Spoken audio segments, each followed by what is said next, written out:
अस्सलाम वालेकुम जी, सारे विराट ठीक हो। सो आज जुम्मे मुबारक का दिन है। चकवाल फ्रूट मंडी खलोते आता है।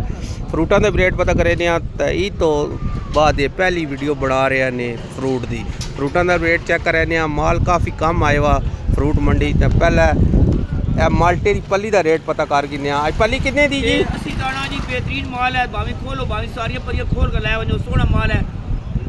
9.5 का बेचा हूँ 850 रुपये ला जी। तो 100 दाने वाली भी है? 100 दाने वाली कोई नहीं, सारी 80 दाने वाली है जी जी। हाँ जी, कितनी ने पली भाई जी माल्टे की कितने दी ने? ये 850 जी। 80 दाने दी है ना?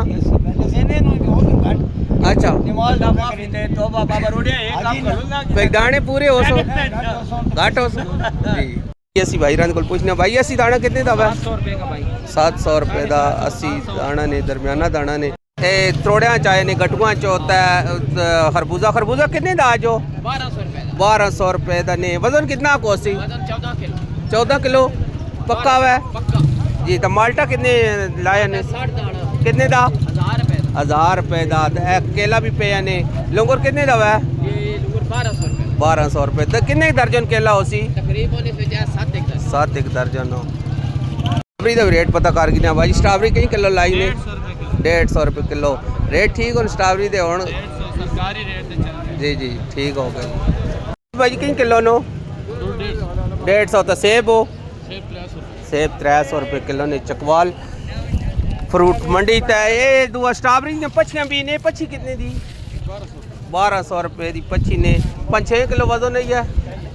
6 भरी हुई आ गई खरबूजे की। तो खरबूजे का रेट भी पता करने के चलता पाया। आज कितने का गट्टू है जी?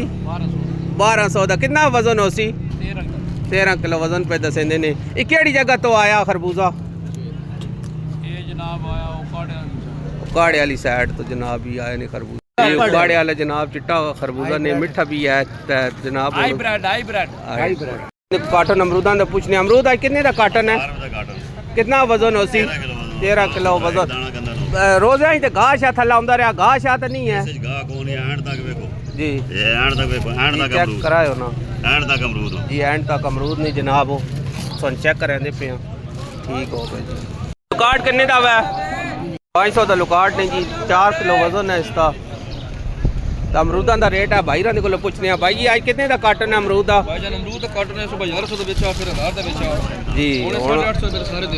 850 रुपए दे सारे गिना। कोई तो 850 रुपए दे ते गिना था जी। सेब तो पता करे भाई रन। सेब कितने का भाई जी? सेब है भाई 2400 रुपए का। लाल जेड़ा पिया है 2500 रुपए का। तो ये जेड़े पिछे सेब बोलो 2600 रुपए का। 2600 का। ये भी 2600 का। ये 2800। ये 2800 का। मुख्तलिफ रेट हो।